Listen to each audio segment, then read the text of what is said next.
Tenina izay nomeno anay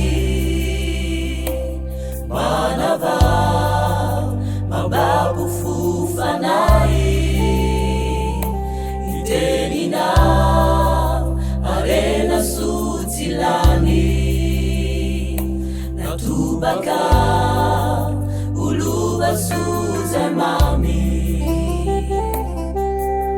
itenina fitaratrasay nao pianjaka niutanya finatampo nitanjaka itenina nanafakasi nanadiwindray iteninao fanilusuanay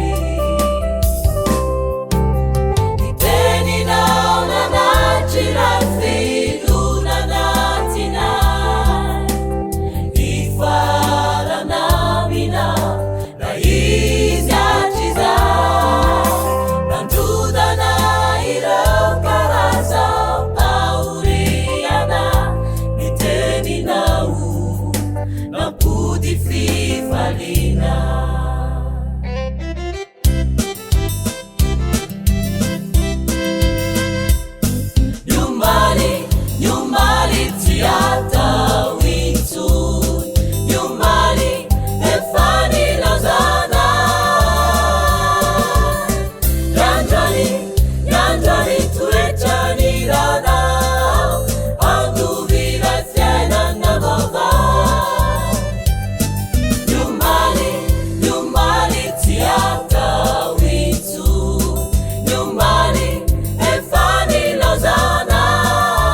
Aza hela famitadianao zahay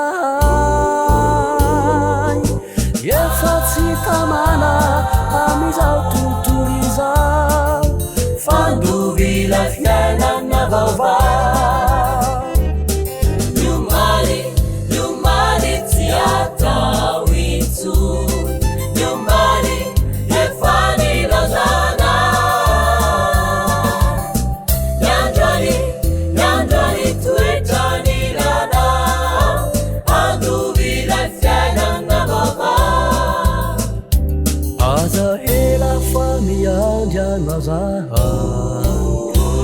Aza hela famitadianao zahay efa tsy tamana amizao tontolo izao fandovila fiainana vaovao Nyumbani tsy atao intsony Nyumbani efa nilazana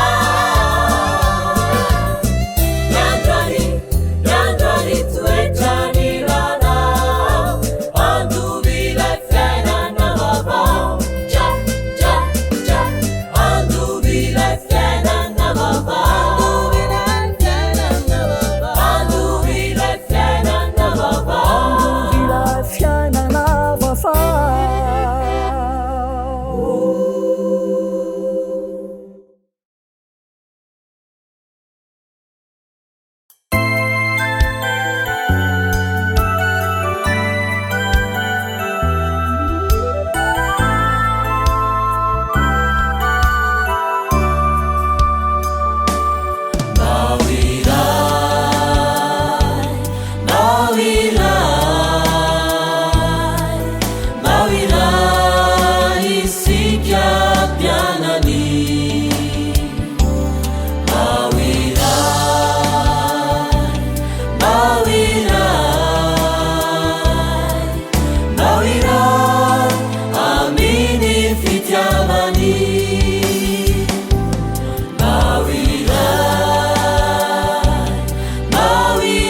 Simaro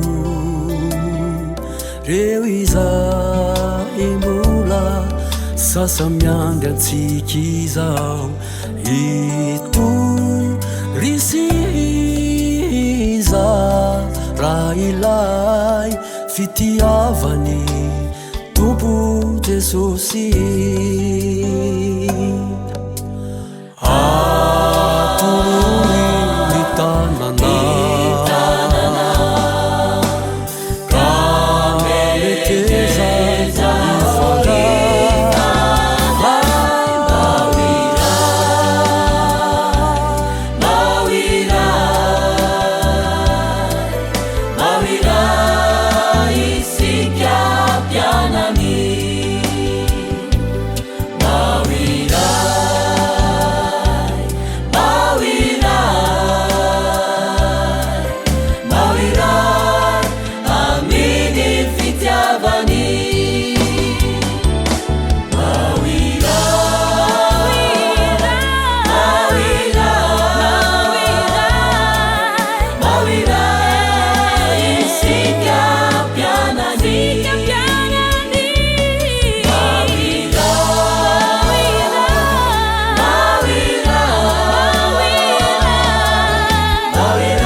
tadidiko ny omaly fony aombolo sarakanao nandrakotra ny jaly sy ny fahoriny izao tontolo izao nandao avoko zay mba lamako nanalavitray ka ireria tsy nisy pitery tanaty ady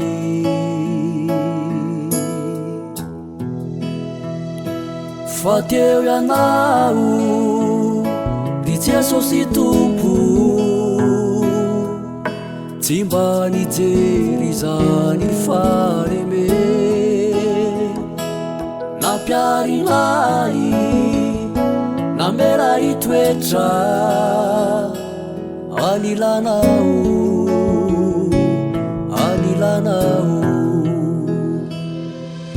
tadidiko ny omaly fony aombolo rakotra izina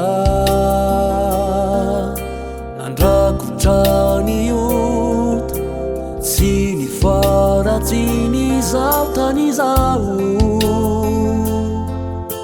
nandramako avoko zay mba fantatro fa ampiadanay fa sasatra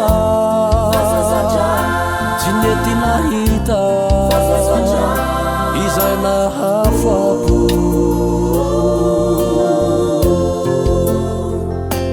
fa teo ianao ry Jesosy Tompo tsy mba nijery zany faleme nampiarinay namela itoetra anilanao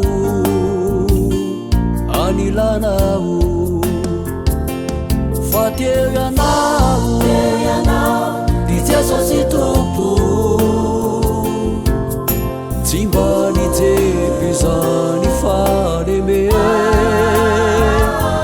nampiarinay namela itoetra anilanao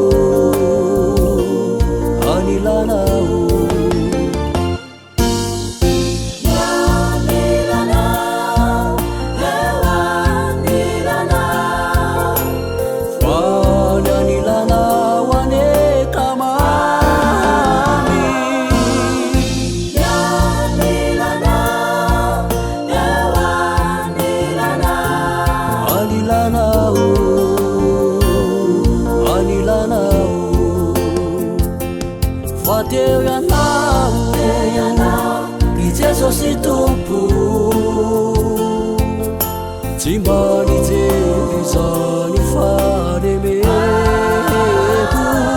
nampiarinay namelay toetra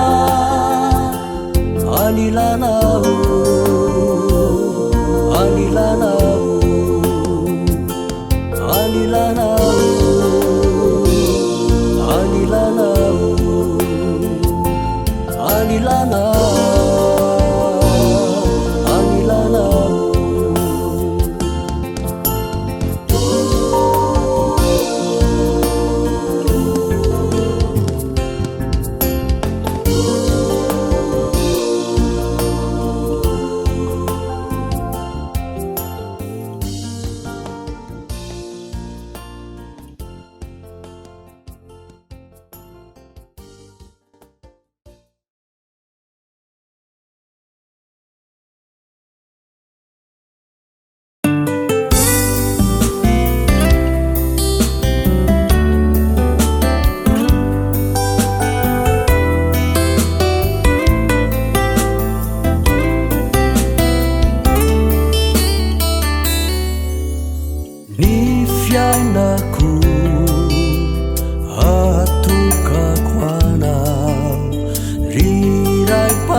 nade marevaka toko izao tontolo izao dia tsy mba mety asarikay ialahao minah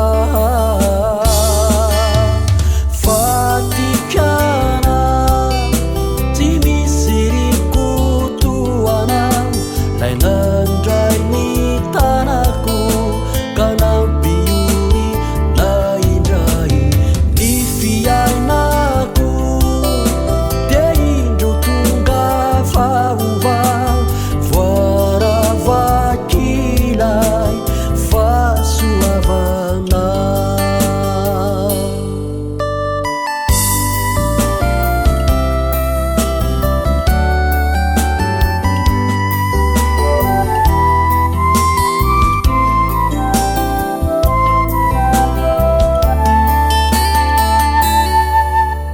faniriko miakakinao ahitatranilay falebiazana hanandratra mianaranao sy akamamiko niasoavana nade marevaka toko izao tontolo izao dia tsy mba mety asarikay ialahao minah fatikana tsy misy rikotoanao lay nandray ny tanako ka nampiori na indray ny fiainako dia indro tonga vaovao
Tanatini adalana Ichanu namenu nifu Payanaunu naputa yawambala Kanarangana mauzanaka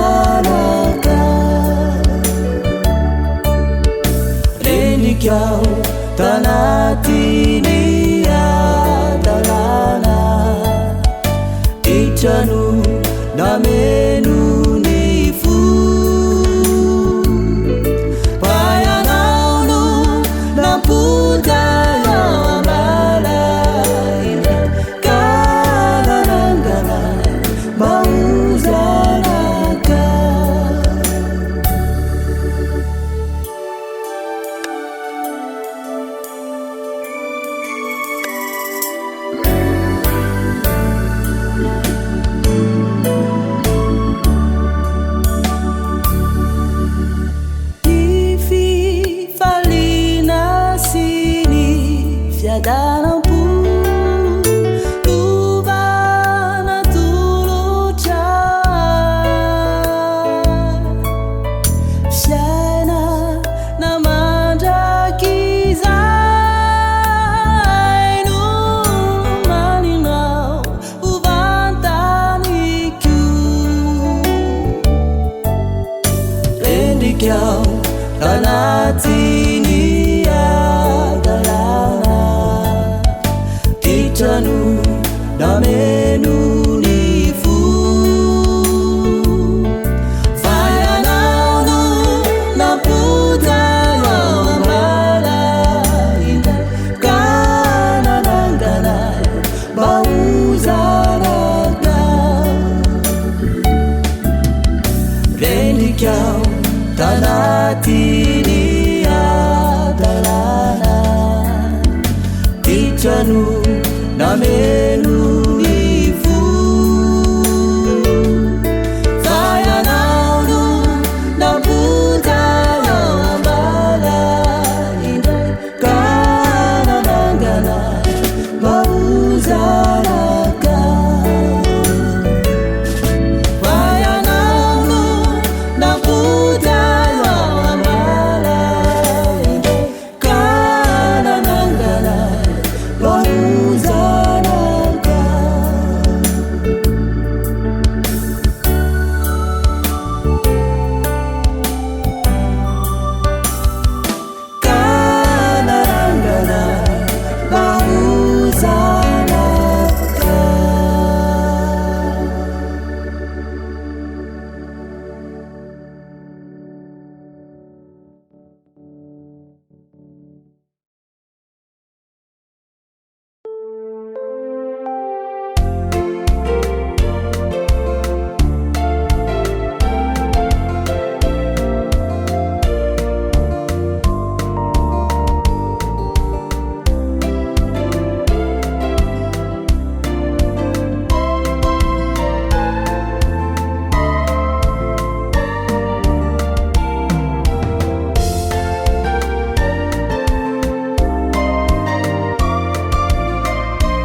Jesús no lalana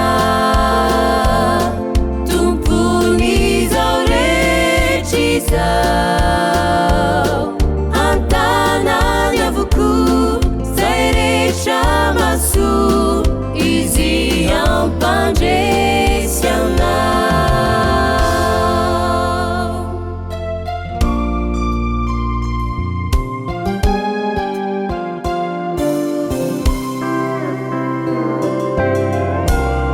Natao miady rery fa tsisy mba mijery anaty fahoriana. Jona manao fahiny faly manometsiny sady manakiana. Kanefa tadidio namaloka zanio ny anjara masoandronao.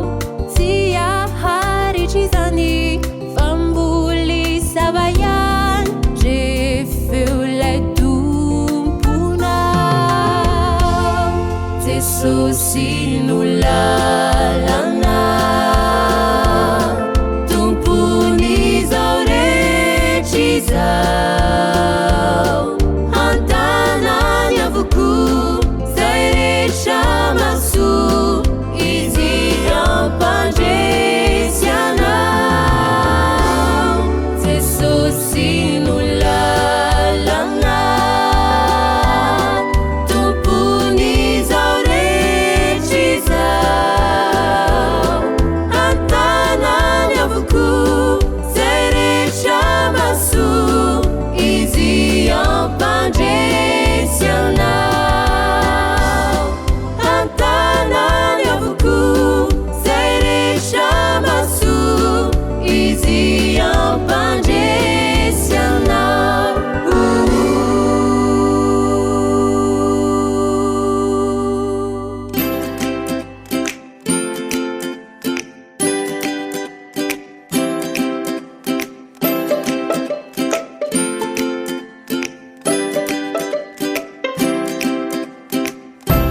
Falinarahako tsika ndraiky izy natata izao Sabata Hariva izao.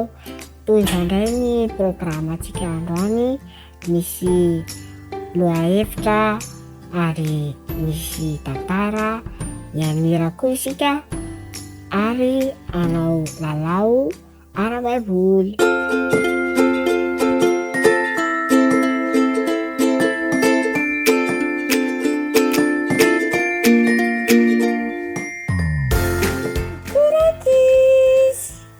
Lohahevitra vaovao ndray ny rahantsika androany manao hoe ny fifehezan-tena na ny faholonantena. Izay ndray ny resahantsika androany. Manao inona re zany mahay mifehy ny fihetsem-po na ny faniriana. Tsy hoe izay zavatra tiana rehetra dia tsy maintsy ho azo avokoa na hoe tezitra be rehefa tsy azo le izy. Tsy hoe koa hoe na rehefa tiako hoanina ty dia tsy maintsy hoaniko na koa hoe izay tiako tenenina dia tsy maintsy teneniko. Tsy izany ny atao hoe mahon-tena fa mahay mifehy tena amin'ny zavatra rehetra. Ka izay zavatra tsara ihany no atao. Mahay an'izany ve nareo rankizy? Efa mba nanandrana an'izany? Sa ve mbola tsy mifehy tena mihitsy fa mbola manao izay tiana atao foana dia midongo be amin'ny dada sy nenina amin'ny olona hafa? Andeha ngejerentsika amin'ny baiboly fa ny baiboly koa anefa mampianatra antsika an'izany Vakitsika ary aloha voalohany Timoty 2:4, andininy 5 tapany voalohany. Timoty 2:4, andininy 5 tapany voalohany. Fa ianareo kosa mahonona tena amin'ny zavatra rehetra. Tokony ahony tena hontsika amin'ny zavatra rehetra mihitsy mba tsy manaonao foana nge zany mahay mifehtena nge zany andeha indray hamaky anankiray isika petera voalohany toko 5:5. Petera voalohany toko 5:5. Maolona tena miambena fa ny devoly fahavalonareo mandehandeha tahaka ny liona mihevina mitady izay harapany. Devoly kay hony te handrapaka dia mila mahony tena. Izay tsy mahony tena na mahafehy tenany dia efa tonga dia renda ny devoly. Tiantsika mba hanao izay tiantsika atao foana fa tsy malala honina, tsy mahony tena. Dia izao tandreny tsara fa aza vela fehezin'ny devoly ny tena.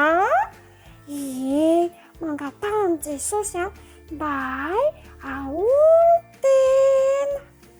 Andao ary hoentintsika mbavaka indray izany izy aloha no te ahony tena e.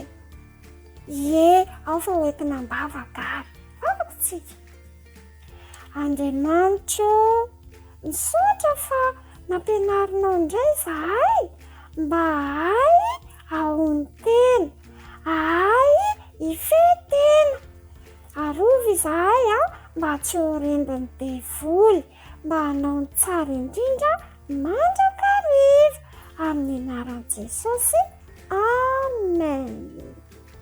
Dia mirary sorakizy.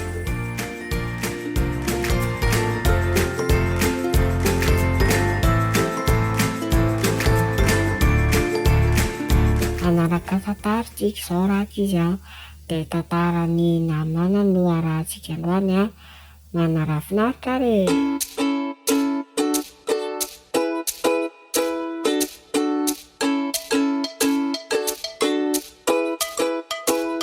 Namana dia lehibe ny miaramila amin'ny mpanjakany Siria. Izy dia lehilahy mahery sady mahafatra-poka tena nankasitrahan'ny mpanjaka tokoa. Fa ny olana dia boky namana. Fenifery sy nana ny hodiny. Ary tamin'izany fotoana izany dia mbola tsy nisy nahay na nasitrana ny abokana. Indray andro ny tovovavy babo iray izay nanompo tao aminy niangavy azy hoe, tompoko, raha mandeha any aminay any ianao any Samaria ka mankany amin'ny mpaminany dia hositraniny amin'io abokana io ianao, hivavaka ho anao izy. Dia lasa nakany amin'ny mpanjaka namana ka nanambara izay voalaza amin'ilay zazavavy. Dia nanomana fanomezana volamena, vola, akanjo ny mpanjaka ary taratasy atolotra ny mpanjakan'i Israely, ny mpanjakan'i Asiria. Taratasy milaza fa nandefa ny lehibe miaramila izy mba hositranina amin'ny abokana. Rehefa novaki ny mpanjakan'i Israely ilay taratasy dia natahotra izy, fantany tsara fa tsy hasitrana ny abokana namana velively izy, fa ny mpaminany Elisa kosa nahalala ny zavatra niseho. Tena ndefa hafatra ho any amin'ny mpanjaka izy nilaza hoe, fa maninona ny matahotra ianao? Asaivy makaty amiko namana. Dia tonga tany amin'ny mpaminany Elisa i namana, niaraka tamin'ny kalesiny sy ny saretiny ka nijanona teny am-bavahady. Elisa kosa tsy nivoaka fa nandefa amin'ny mpanompony izy ilaza hoe, mandehana mandro impito eny amin'ny ranon'ny Jordana dia ho sitrana sy adio ianao. Fa nirehitra ny atezeran'ny namana dia hoy izy, fa maninona no ny mpaminaninao no tsy mivoaka? Dia mivavaka ho anahy fotsiny izy dia manevaheva ny tanany dia amin'ny fery dia amin'izay sitrana. Sorena mafy mihitsy namana, mikomy mihitsy izy tsy handeha any Jordana hozy izy. Any Siria misy rano lehibe, sady tsara noho ny ranon'ny Israely afaka mijoboka ao a dia ao aho no sitrana. Dia tapa-kevitry namana fa hiverina hiaraka amin'ny atezerana fa ny mpanompony kosa ny angavy azy. Mora nampanao zavatra sarotra noho izany ve izy tsy mba nataonao? Mba hainao ihany izy fa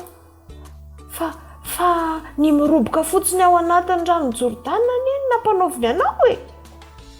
Dia niady mafy namana mba hifeny atezerana sy ny fahasorenany dia lasa izy niroboka tao anatin'ny rano na dia hafahafa sy makamo azy arany ao. Dia nandro tao izy ka nanaraka ny toromarika izay nampanaoviny. Impito andao isaitsika.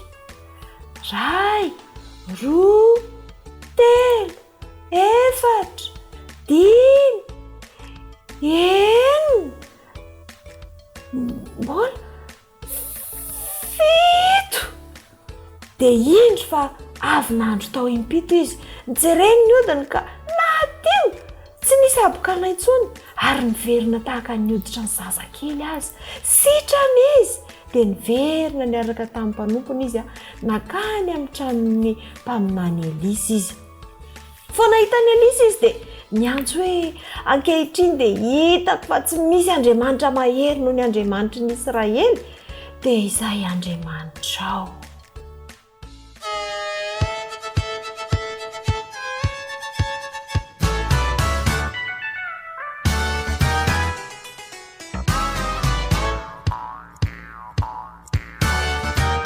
Quelquefois je ne sais pas pourquoi ça ne marche pas, malgré tous les efforts que je fais.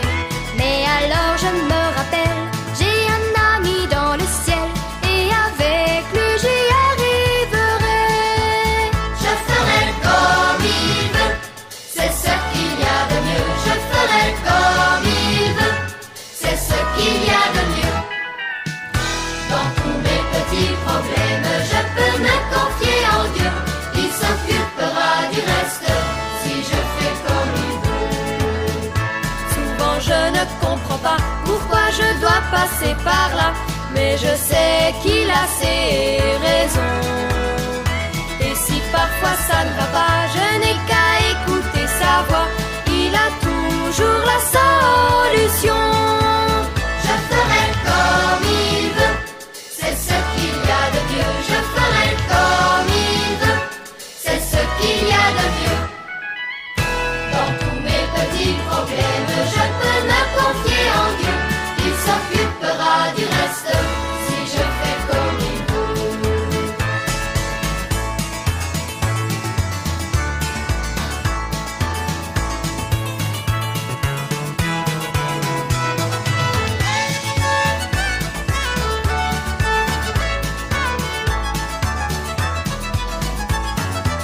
Je ferai comme il veut, c'est ce qu'il y a de mieux. Je ferai comme il veut, c'est ce qu'il y a de mieux.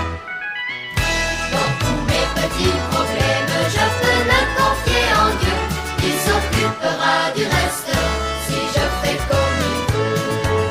Je ferai comme il veut, c'est ce qu'il y a de mieux. Je ferai comme il veut, c'est ce qu'il y a de mieux. Dans tous mes petits problèmes, je peux me confier en Dieu. Il s'occupera du reste si je fais comme il veut. Il s'occupera du reste si je fais comme il veut.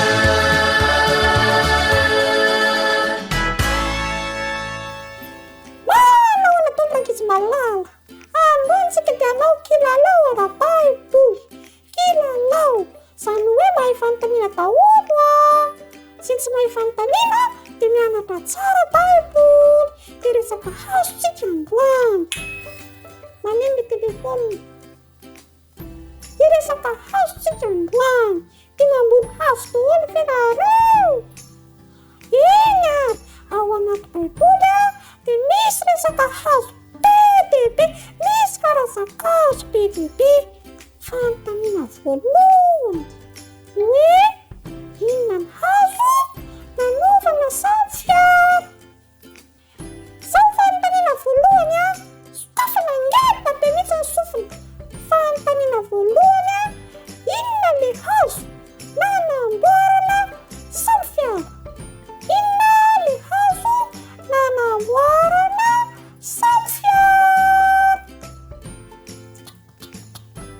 re tonga de gofera mianarana ao misy tsy nahianka tao gofera mianarana ao mikilesisy toko fahelina amby faefatra amby folo nge jereny ao misy azany tantara zany fanontanina faharoa miantsara doly kisaka kely makany amin'ny tantarany jonao ve tsika jonao toko faefatra amby fafito misy hazo zay tao ny alofan'ny jonao fa nalahelo be izy de nisy hazo petrapetrahana inona ozinareo zay hazo zay iza mahay haingana hoe inona ny anaran'le hazo ny alofan'ny jonao tamin'izy nalahelo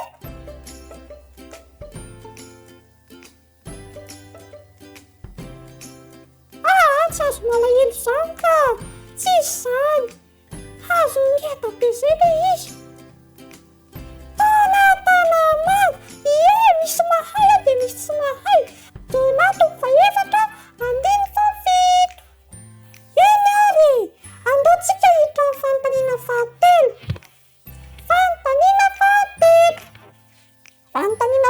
de makasika an'le volon'olona nitsirengitra tamin'le hazo fantatrareo zany le olona zanaky davida le Absaloma zay de sarongitiny hazo volo rehefa taingana soavaly izy de niantona teo izy inona le hazo tadidinareo le zay tantara zay fa misy mahay hazo terebita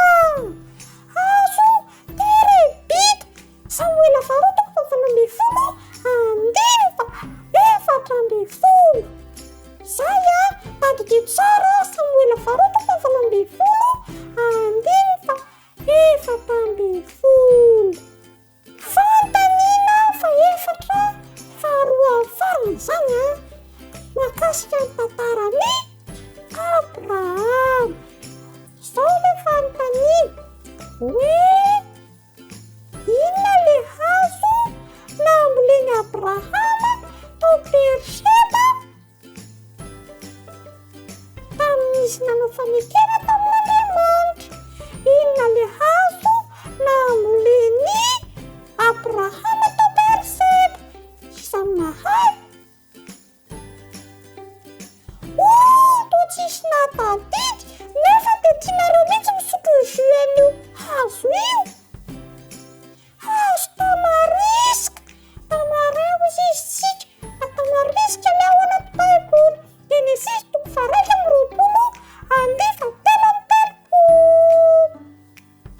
fantaniana farany androany de hoe inona le hazo nangalan'le vorona ravina nentina tany amin'ny Noa rehefa tapitra ny safodrano de misy ravikazo nentina vorona zay nakany amin'ny Noa inona le ravikazo tsy ravikininy zany kosa inona le hazo ravina olive le ravin'le olive reny nentin'le vorona teny amin'ny fafany de nentiny nakao anaty zany fiara fa tapitra ny safodrano Genesis toko fahavalo andiny fa raika amby folo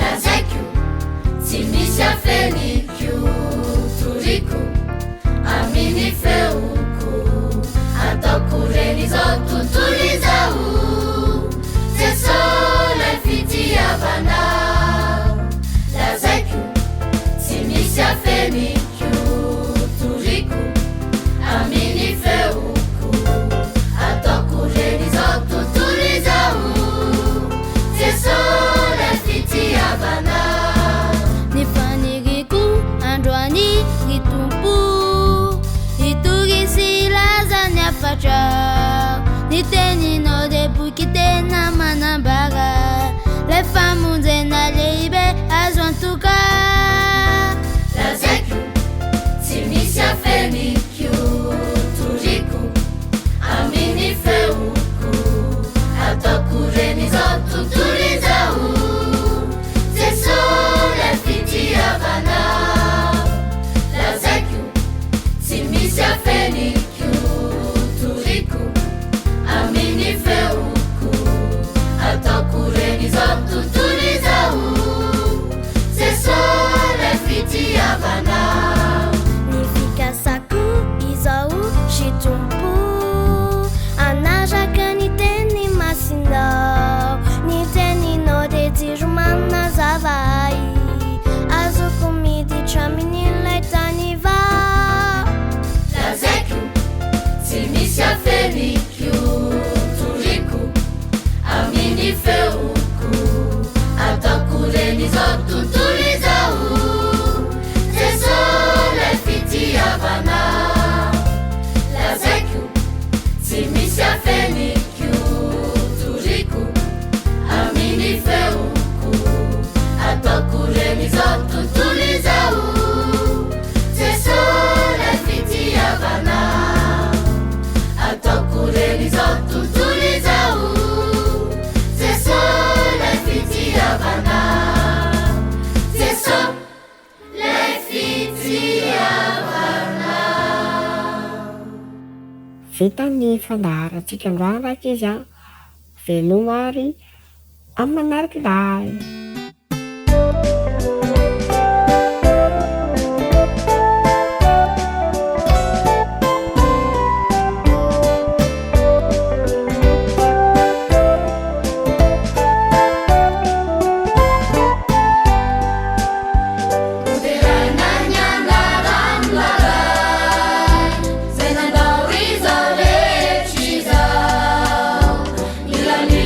Sitani ni kuajire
Sing a new song to him who sits on heaven's mercy seat. Holy, holy, holy is the Lord God Almighty, who was and is to come. With all creation I sing praise to the King of Kings. You are my everything, and I will adore you.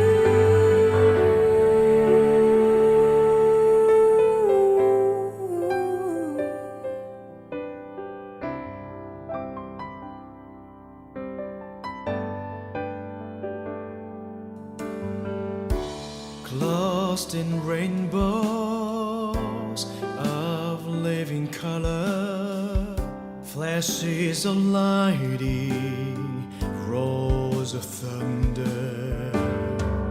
Blessing and honor, strength and glory and power be to you, the only wise King. Hey, holy, holy, holy is the Lord God Almighty, who was and is to come. With all creation I sing praise to the King of Kings. You are my everything, and I will adore you.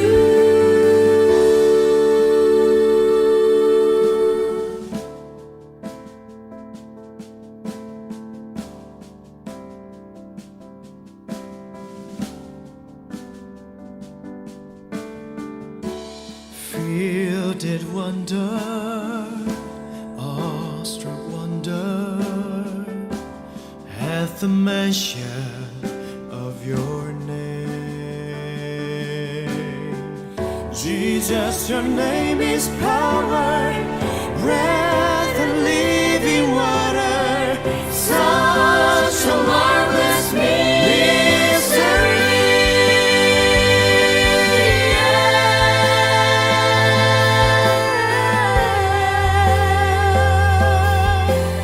You are worthy.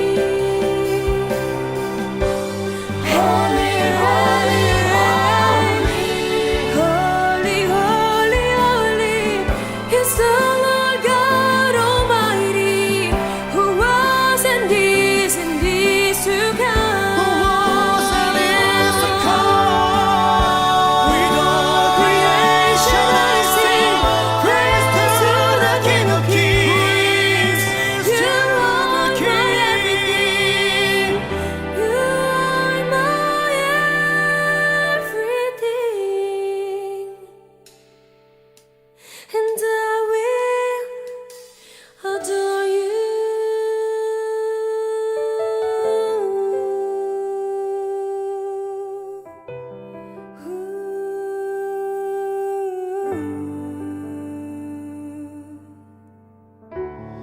Filled with wonder, awestruck wonder, at the mention of your name.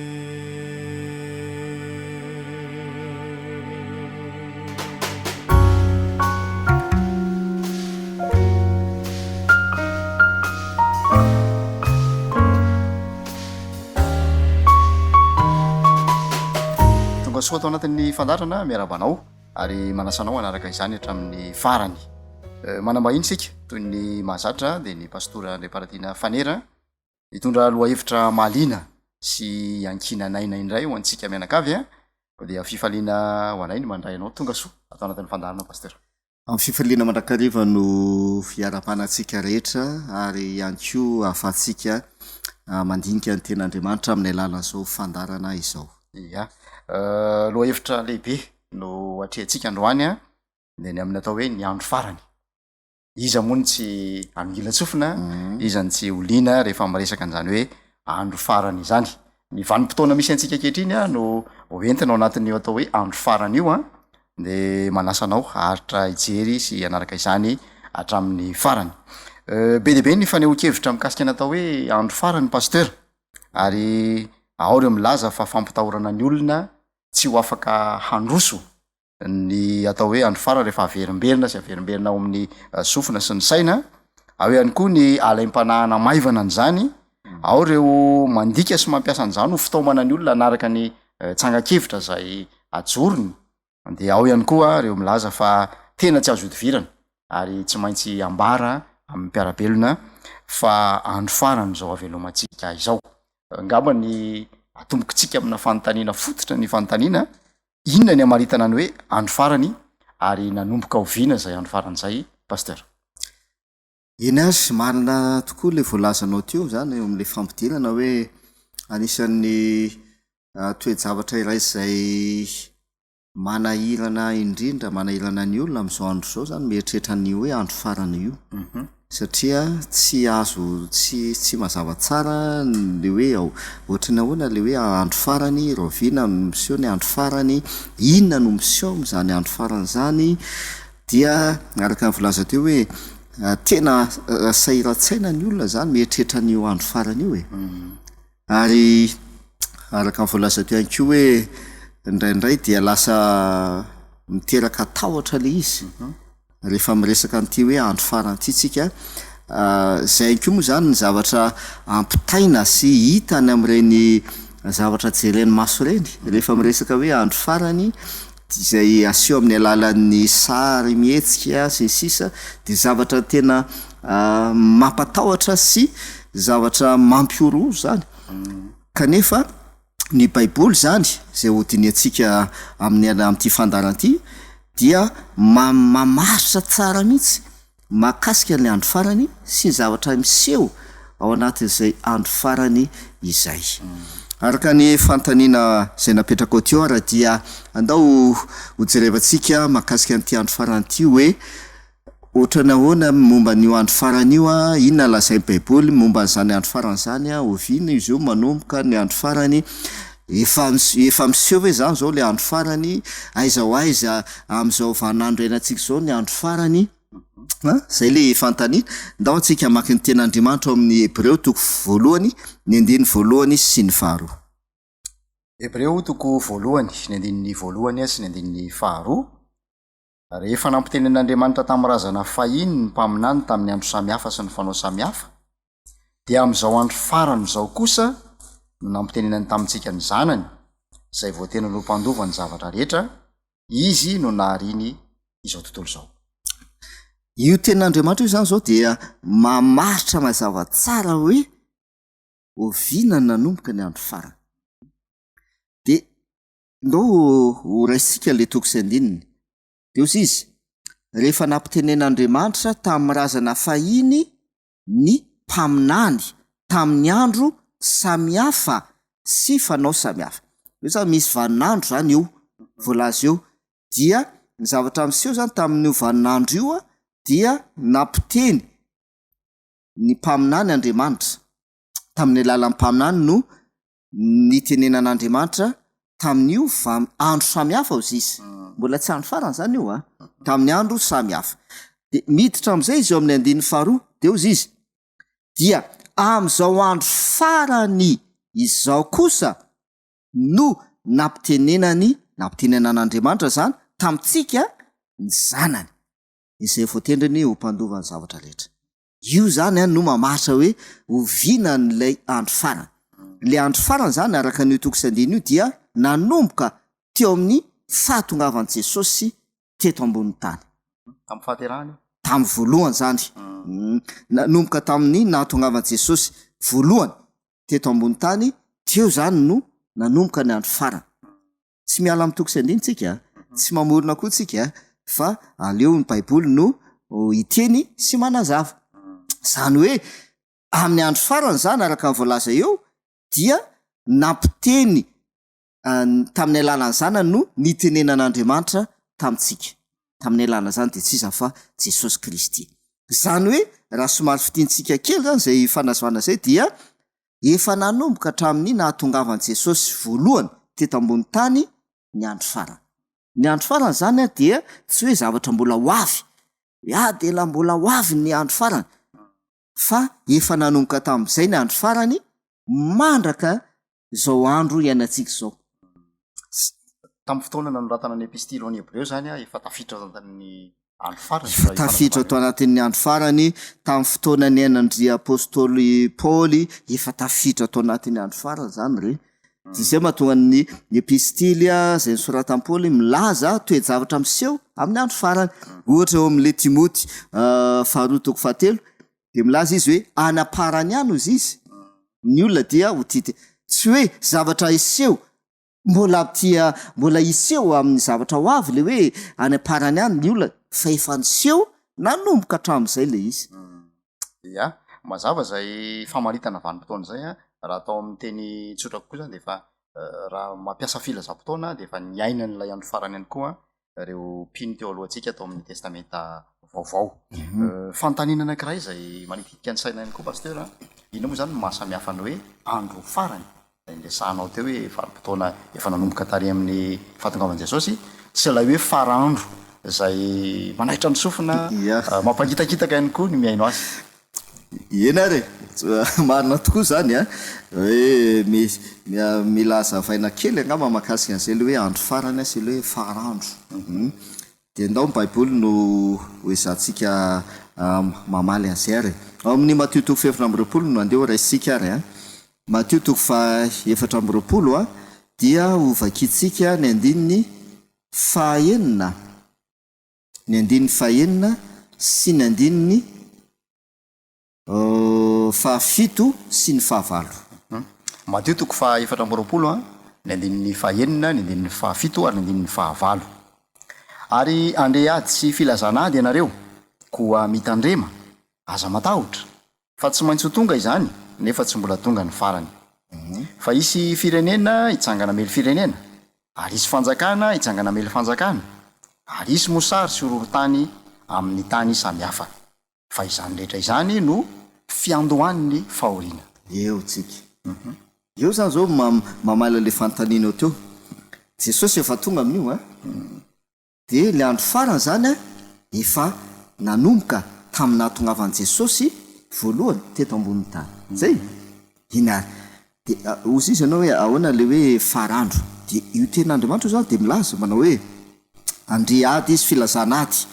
Mandritra le andro farany zany de isy ady, isy filazana ady. Zany hoe tsy zavatra mbola iseho zany le hoe ady sy filazana ady, zavatra efa niseho na tamin'ny andron'i Jesosy aza de efa nisy toe-javatra niseho mahakasika ny hoe ady sy filazana ady. Milaza indray zao andininy fahafito hoe isy firenena hitsangana mely firenena, isy mosary, isy horohorontany amin'ny tany samihafa. De mamaly izy ao amin'ny andininy fahaenina tapany farany de ozy izy tsy maintsy ho tonga izany. Zero tsara tsy maintsy ho tonga izany nefa tsy mbola tonga nina ozy izy Ny farany. ny farany zay le farandro de nantaninao teo zay. Tsy maintsy ho tonga zany mandritra le andro farany de tsy maintsy hitonga le hoe iady firenena hitsangana mely firenena, mosary horohorontany mandritra ny andro farany zany zay tsy maintsy iseho fa tsy mbola tonga ny farandro izy le farandro zany io. De amin'ny andininy fahavalo dia somary averina indray le izy de ozy izy hoe fa izany rehetra izany no fiandohan'ny fahoriana. Zay tsara fiandohan'ny fahoriana. Zany hoe mbola isy zavatra mafimafy kokoa zany zay iseho ao arinao. Zay le hoe tsy maintsy ho tonga zany nefa tsy mbola tonga ny farany. Mbola fiandohana fotsiny zany le zavatra hainantsika amin'izao zany misy fahorinany amin'izao andro hainantsika zao e sady zay. Misy mosarany amin'izao andro hainantsika zao e, misy horohorontany amin'izao andro hainantsika zao e, misy adiny amin'izao hainantsika zao e. Izany rehetra zany de tsy maintsy miseho mandritra ny andro farany kanefa tsy mbola tonga ny farany de tsina fa le farandro. Zay zany mampiavaka le hoe andro farany sy le hoe farandro. Ya, mazava zay pasteur a. Saika rakotry ny trangam-piarahamonina ty zao tontolo zao misy antsika ity a. Voatanisa teo reo karazana loza, horohorontany, mosary, ny rivodoza, ny filazana ady sy ny maro samihafa zay mahatonga ny olona hijafajafa ary mahatonga ny olona ho very hevitra ao anatin'izany rehetra izany. Inona zany no azo antikanany le nitrangan-javatra ireny a indrindra tantarain'ny Mateo 4:20 io a dia lay fampitandremana ataon' Jesosy. Inona zany no azo antikana azy amin'izao iainantsika azy zao a zay mbola mety hamafy azy kokoa aorianan'izao.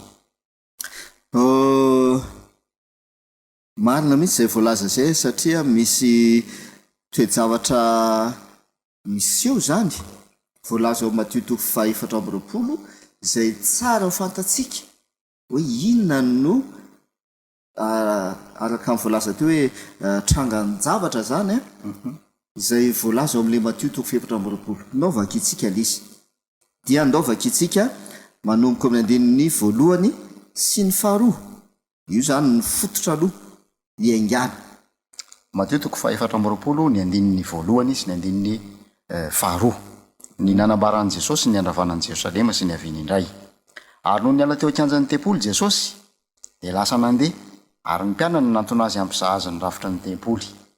Fa izy namalika nanao taminy hoe tsy hitanareo fa ireo rehetra ireo lazaika aminareo marina tokoa tsy avela izy vato ifanongoy eto ka tsy horavana. Atreo aloha ny zavatra voalaza eto izao niala tao amin'ny tempoly Jesosy tao amin'ny kianjan'ny tempoly izy dia mipetraka tena amin'ny tendrombohitra oliva. Eny amin'ny tendrombohitra oliva Jesosy no mitazana any Jerosalema mitazana ny tempoly. Dia rehefa mitazana any tempoly sy ny Jerosalema izy dia niteny eo amin'ilay andihy faharoa tsy hitanareo va ireo rehetra reo izy. Jerosalema io zany zay miaraka amin'ny tempoly ao anatiny. Tsy hitanareo va ireo rehetra reo dia ozy izy tsisy vato tsy avela isy vato ifanongo eto ka tsy horavana. Io zany milaza amintsika fa toe-javatra iray zay hitranga voalaza an'le Mateo 4:20 zany ny faravan'i Jerosalema. Araka io teny Jesosy io fa ndaovaka itsika kely ny andininy fahatelo. Ao mba avakio kely ny andininy fahatelo. Mateo 4:20 ka ny andininy fahatelo. Ary nipetraka teo tendrombohitra oliva izy dia nanantona azy maningina ny mpianany ka nanao hoe lazao aminay izay andro hahatongavan' izany ary izay ho famantarana ny fiavianao sy ny fahataperany izao tontolo izao. Zao ary dia raisitsika indray le izy teo amin'le andininy voalohany sy faharoa dia miresaka ny amin'ny nandravana ny Jerosalema Jesosy. Zay tsy hitanareo ve ozy izy ireo rehetra reo Jerosalema sy ny tempoly tsy avela isy vato ifanongo eto ozy izy ka tsy horavana. Zay fa ao amin'ny andininy fahatelo dia izao no fantanian'ny mpianatra ozy izy lazao aminay izay andro ahatongavan'izany. Inona zany zao le hoe ahatongavan'izany? Zany faravan'ny tempoly sy ny zay Jerosalema zany. Voalohany zany lazao aminay ny andro ahatongavan'ny faravan'i Jerosalema. Fanampiany le izy. Faharoa ary izay famantarana ny fiavianao. Fiavian'i Jesosy fandroana io zany sy ny dia ny fahataperana fahatelo sy ny fahataperana zao tontolo zao. Zavatra telo zany no raketin'ny Mateo 4:20.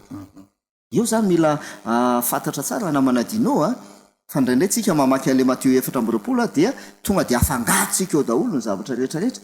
Fa zavatra telo miavaka tsara zany ny raketin'io Mateo 4:20 voalohany ny fandravanan'i Jerosalema, faharoa ny famantarana ny fiavian'i Jesosy ary ny fahatelo ny fiafaran'ny zao tontolo zao. Io le farandro nresantsika teo. Io le farandro zay jerevantsika tamin'ny voalohany. Zay dia ndao atsy somary hiditra kely atsika dia ndao hiditra kely tsika. Inona valy teny nataon'i Jesosy ao amin'ny andininy fahaefatra. Mateo 4:20 ka ny andininy fahaefatra. Ary Jesosy namalika nanao taminy hoe mitandrema fandrao isy hamitaka anareo. Atreo aloha ny valy teny nataon'i Jesosy fantaniana telo napetraky ny mpianany. Zay lazao aminay ny andro ahatongavan'ny faravan'i Jerosalema voalohany famantarana ny fiavianao, faharoa ny fahataperana zao tontolo zao ny fahatelo. Zay fa rehefa namaly Jesosy ny fomba namaleny Jesosy dia nafamadiky Jesosy ny fomba namalinany fanontany mpianany de zao le fomba namaleny Jesosy manomboka amin'ny andiny faefatra io miresaka izy hoe tandeo fandrao isa mitaka anareo zay dia azavaina amin'izay izy manomboka ny andiny manaraka eo hatrany amin'ny andiny fa 70 de milaza Jesosy mamaly le fantaniana fahatelo mamaly le fantaniana fahatelo Jesosy eo amin'ny andiny fa 4 ka hatramin'ny andiny fa 70 zay zany rehefa mamaky an'io tsika dia zay ny tiany ola zay de mamaly le fantaniana fahatelo zay milaza hoe lazao aminay ny fahataperan'izao tolo zao de zay mahatonga leo amin'ny andiny fa 4 andiny fa 70 milaza manao hoe ary otoriana amin'izao tolo zao ity filazany tsara fanjakana ity vavolombela firenena rehetra dia vao tonga ny farany zay de reo andininy reo zany andiny fa 4 ka hatramin'ny andiny fa 70 dia milaza ny amin'ny famantarana ny fiafarany zao tontolo zao zavatra iseho amin'ny fiafarany zao tontolo zao ireo voalaza reo mamaly le fantaniana fahatelo mamaly le fantaniana fahatelo io dia hitany namanadinao am'izay fa tafiditra ao le hoe isy ady isy firenena tsarana mely firenena isy mosary isy rolontany isy fiandohan'ny fahoriana zany rehetrarehetra zany zavatra miseho zany zay mpaminany sandoka zavatra iseho zany zay amin'ny mandritra ny fiafarany zao tolo zao de raha manontany anao zany zao hoe efa miseho hoe zany zao am'izao andrenatsika zao efa miseho dikan'izay tsika zany zao tafiditra anatin'io vanim-potoana io zany hoe tafiditra anatin'ny vanim-potoana fiafarany zao tolo zao zany tsika io fa misy an'le fantaniana faro le hoe famantarana ny amin'ny fiavianao ao de zao ndray ny fomba namaleny Jesosy anazy ny andiny fa 5 ka hatramin'ny andiny fa 20 amin'le matotoko fa 4 zany io ny fantaniana fahatelo no nanomboan' Jesosy ny famaliny zay avy eo toizany andiny fa 5 ka hatramin'ny fa 20 ndray dia mamala le fantaniana voalohany zay napetraky mpianatra de tsy na fa le hoe lazao aminay ny ahatongavan'ny faravan'i Jerosalema andiny fa 5 ka hatramin'ny andiny fa 20 de ao mba vakio kely ny voalaza io hoe zay anamarina zay fanazavany zay matotoko fa 4 manomboka amin'ny andiny fa 5 hatramin'ny andiny fa 20 koa raha hitanareo mitsangana eo amin'ny fitoerana masina ny fahavetavetan'ny fandravana zay nampilazana ny Daniela mpaminany aoka isainy zay mamaky zany de aoka zay olona ny Jodia andositra ho any tendrombohitra ary zay ao an-tampotrano ka tsy hidina akany ao an-tranony ary zay naintsa aoka tsy hiverina akany lambany ary lozany be voka sy ny mampinoana am'ireo andro reo fa mivavaha ianareo mba tsy ho amin'ny ririnina na ho amin'ny sabata no antsiranareo zay io zany ireo andala teny amin'ny andinareo zany de milaza ny amin'ny fandravana Jerosalema mamaly le fantaniana voalohany tena arabaky teny mihitsy ny zavatra ny sio tamin'io tena arabaky teny mihitsy ary tena tanteraka arabaky teny mihitsy io teny Jesosy io tamin'ny nandravana Jerosalema hoe rehefa hitanareo zany zavatra zany rehefa tonga le reo miaramila romanina andrava any Jerosalema nanao fiarano any Jerosalema izy nadidina any Jerosalema de miteny Jesosy izay ao tampotrano aza midina intsony izay any an-tsaha aza miverina o tanàna any an-trano intsony sisisy ary loza be voka sy mitondra tena sy ny mpitaizakelo izy sy mampinono amin'izany andro zany tena marina tena tanteraka arabaky teny mihitsy io tamin'andravana any Jerosalema ary le hoe eto somary raisokely de ho azavaikely izy de ozy izy hoe mivavah ianareo izy mba tsy ho amin'ny ririnina le andosirana io zany ialo Jerosalema andosy satria oravany tafika romanina i Jerosalema sy ny tempoly de mivavah ianareo izy mba tsy ho amin'ny ririnina zay andro izay satria mazava ho azy fa tena hijaly zany reo vahoaka reo am'izay fotoana zay reo jiosy reo zany ireo ny kristianna rehefa andositra hiala kanefa raha sendravaninandro ririnina izy de tena mijala fa le faharoa iany keo de zao mivavah mba tsy ho amin'ny ririnina na ho amin'ny sabata no andosirana eo somary azavay kely ny tian'olonzaina zany de ohatran'izao hoe fa manina ny jesosy miteny hoe mivavah mba tsy ho amin'ny sabata no andosiranareo mialo jerosalema andositra ny anto de zao haitsika angambany fa ireo fariseo sy ireo mpanoradalàna dia nanao lalàna mahakasika ny sabata didy folo efa mazava amin'ny exodoto faroapolo fa ireo fariseo sy ireo mpanoradalàna dia mbola nanao lalàna zay tandremana nomenanareo jiosy mba ho tandremany momba ny sabata anisan'izany ohatra ny hoe tsy mahazo mitondra entana rehefa sabata kanefa reto olona reto andositra izy mety tsy maintsy hitondra entana ka raha tondra entana izy ka raha sendra amin'ny sabata izy no andositra de mandika ny sabata izy midika de ohatra anankiray ko lalàna zay napetraka ireo fariseo sy ireo mpanoradalàna de ny hoe rehefa sabata dia tsy mahazo mandeha tongotra mihoatra ny mailina anankiray nefa ty fandosirana ny resaka ty fandosirana zany hoe tsy maintsy andeha lavitra mihitsy ianao andositra any am'izay toerana zay satratrarany fahavalo zay amonjenanao dika zay tsy maintsy andeha lavitra mihoatra ny mailina anankiray zany ireo ka am'izay fotoan'izay raha sabata izy no andositra araka n'io lalàna io zany dia lasa mandika ny sabata izy zay zany tontolo kevitra zay voalazany jesosy momba ny fandravana jerosalema io mivavao izy mba tsy amin'ny ririnina na ho amin'ny sabata no andosiranareo ia fantanina anankiroa zay no voavaly mbola misy fantanina ray napetraka ny mpianatra fantanina anankiray zany zay napetraka ny mpianatra de le hoe famantarana ny amin'ny fiavianao lazao aminay dia ndao jerevantsika ary manomboka ny fa 1 ka hatramin'ny andeny fa 1 no namaleny jesosy ny amin'ny famantarana ny fiaviny fandroany reo zany rehefa mamaky an'ireo zany ianao zany zao Matthieu 7:20 dia tokony fantatrao mazava tsara zany reo toe-javatra anankitelo reo nandravana ny Jerosalema famantarana ny fiaviany Jesosy ny fahataperan'izao tontolo zao tsy azo afangaro eo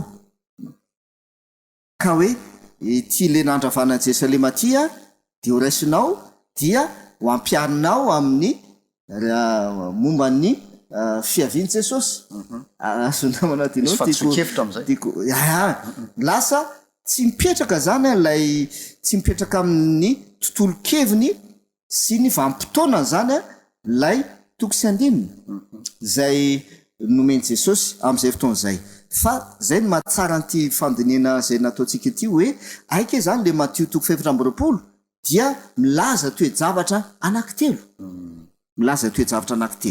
zay mazava tsara ary tsy tokony ifangaro izy fa raha somary fitiantsika sy arafintsika kely zany izy de zao ao anatin'lay andro farany daholo izay rehetrarehetra zay ao anatin'lay andro farany daholo izay rehetrarehetra zay zany hoe manomboka tamin'ny fahatongavan'i Jesosy voalohany ka mandrapa tonga ny fiaviany Jesosy fandroany reo zavatra telo reo zany tafiditra ao anatin'io vampitoanany andro farany na nandravana Jerosalema tamin'ny taona 70 taorianan'i Jesosy tafiditra ao anatin'ilay andro farany na ny famantarana ny amin'ny hoe fahataperan'izao tontolo zao tafiditra ao anatin'ilay andro farany na ny famantarana ny fiaviany Jesosy fandroany tafiditra ao anatin'ilay andro farany ihany koa fa toe-javatra ny seho zany izy ireo zay nanana ny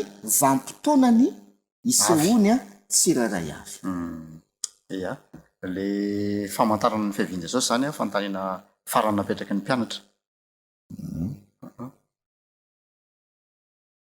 ny famantarana fiaviany Jesosy zany le voalaza teo hoe manomboka andeha fa 1:20 ka hatramin'ny andininy fa 1:30 zay de tsy ovakitsika dolo izy rehetra fa aka atokisy andiny vitsivitsy fotsiny tsika zay le andiny fa 1:20 aloha ny vaky itsika andiny fa 1:20 matio toko fa 4:20 fa am'izany andro zany de izy fahoriana lehibe zay tsy mbola nisy to azy hatrizay ny andohany zao tontolo zao ka mandraka kehitriny sady tsy hisy intsony atreo aloha de o no anamanady ino tsy efa namaky izy tokisy andivy atsika milaza fa izany rehetra zany ny fiandohan'ny fahoriana zay ia eo am'le andiny favalo fa izany rehetra izany no fiandohan'ny fahoriana sisy sady zay ao anatin'le vanim-potoanandro farana zany io de efa misy fahoriana zay miseho mandritra ny andro farana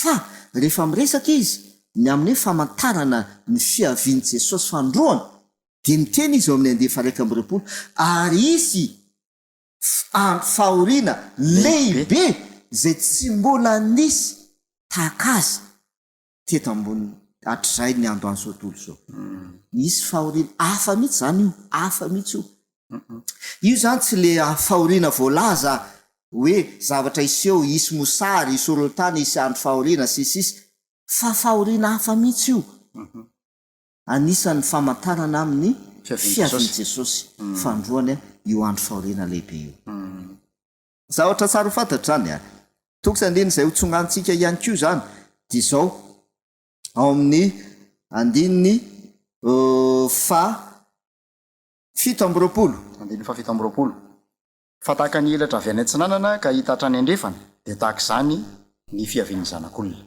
zay milaza tsara zany baiboly hoe ny famantarana fiaviany Jesosy de mazava eo tahaka nino azy izy elatra avy any antsinanana ka hatrany andrefana de ho tahaka izany ny fiavian'ny zanak'olona zany hoe ny famantarana fiaviany Jesosy zavatra eny amin'ny rahona zavatra eny amin'ny lanitra zay ny tiako olazaina ny famantarana fiaviany Jesosy fandroana dia zavatra hita eny amin'ny lanitra so tsika voafitaka hoe ny famantarana fiaviany Jesosy fandroana dia ady sisisy vakio tsara le baiboly fa mazava teny eto hoe ny tahaka ny elatra avy any antsinanana ka hita hatrany andrefana de tahaka izany ny aviany zanak'olona zavatra iseho eny amin'ny lanitra zany ny famantarana ny fiaviany Jesosy fandroany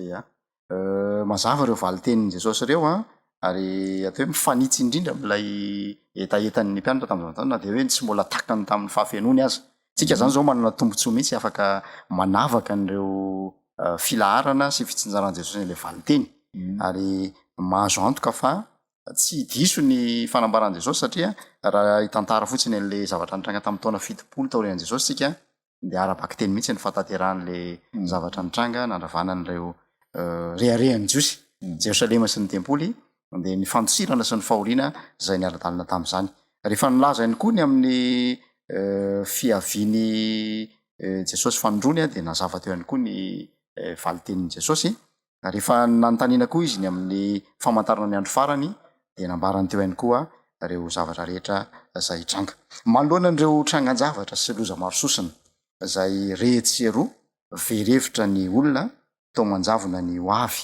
aiza no isarangotana na ny mpanan-karena na ny sahirana samy verevitra samy ao anaty tebiteby pasteur ahoana no amadiana n'ireo trangan-javatra ireo ho lasa fanantenana am'ilay vaovao mahafaly lehibe ny Mateo 4:20 ny amin'ny fiavin'ny zanak'olona iny azy melohany hideratsika am'izay zavatra voalazanao farany teo zay sady zay no amaranantsika ny fotoana am'ty anio ty somary ho amafiso kely lay fanazavana amin'ny mahakasika le hoe famantarana ny fiaviany Jesosy le fantaniana faharoa zany hoe tahaka ny elatra avy any antsinanana ka hita hatrany andrefana de ho tahaka izany ozy izy ny fiavian'ny zanak'olona zany hoe zavatra iseho eny amin'ny lanitra iseho eny amin'ny lanitra fa zao ho ampitsika le fanazavana ndaovaka itsika ny andiny fa 20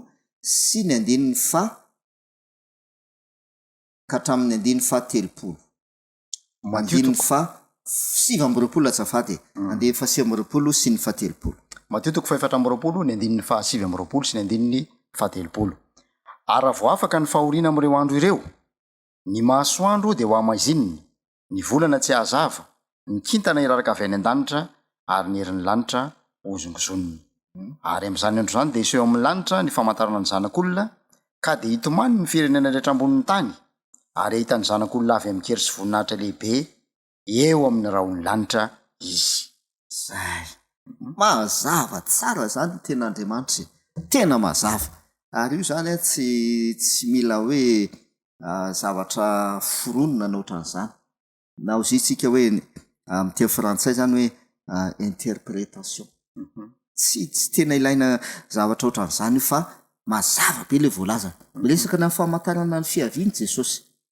de ozy izy tahaka ny elatra avy ena tsinanana ka hita hatrany andrefana sady zay de toiza azavainy misimisy kokoa l izy nylaza izy tany many andiny faraika am'roapolo hoe izy fahoriana lehibe zay tsy mbola nisy to azy atrzay ny sininy zao rehetra izao de amin'ny andiny fa 8 izy de ozy izy araha vo afaka ny fahoriana am'ireo andro reo afaka le fahoriana mbola zavatra mbola aoriana le fahoriana zany ny famantarana fiaviany jesosy zay afaka ny fahoriana am'ireo andro reo ny masoandro ho amazinina ny kida ny volana tsy azava ny kitana iraraka avy any an-danitra ny herin'ny lanitra ozongozonina fa mbola tsy zay ny famantarana mbola tsy zay ny famantarana mazava be ne le baiboly andiny fahatelopolo de ozy izy ary am'izany andro zany dia iseho eo amin'ny lanitra ny famantarana ny zanak'olona zay vo iseho le famantarana fiaviany jesosy azanao anadinao tsara tsy le fahoriana lehibe tsy le masoandro ho amazena sisisy tsy reny tsy fa am'izany andro zany ozy izy rehefa niseho rena rehetra reny aorinan'zay am'izany andro zany zay vo iseho eny amin'ny lanitra ny famantarana ny zanak'olona de inona le famantarana dao toizatsika le fanafaky teny ka dia hitomany ny firenena rehetra ambony tany rehefa iseho zany io famantarana io de hitomany ny firenena rehetra ambony tany ary ahitany zanak'olona avy am'ny kery sy ny voninahitra lehibe aiza ozy izy eo am'rao lanitra eo am'rao lanitra izy io le famantarana raoana indro izy avy ena am'raoana apokalipsy toko voalohany andininy fa 7 sady zay ny maso rehetra indro izy avy eo am'raoana ary maso rehetra ahita azy iseho ena am'raoana jesosy kristy rehefa afaka izany rehetra izany mahafinaritra be ne le ilazany baiboly azy ary am'izany andro zany rehefa afaka le hoe fahoriana lehibe masoandro ho amazinina ho nerin'ny lanitra ozongozonina am'izany andro zany de iseho am'izay le famantarana fiaviany jesosy raoana indro izy avy ena am'raoana eny am'ny lanitra somary fanampin'ny fanazavana zay omenatsika ihany izay zavatra izay raha somary avetsika kely zany le izy de zao Matthieu 7:20 dia milaza toe-javatra anankitelo ny finandravana Jerusalema voalohany famantarana ny amin'ny fiaviany Jesosy zay le fantaniana arahako araka le fantaniany mpianatra le izy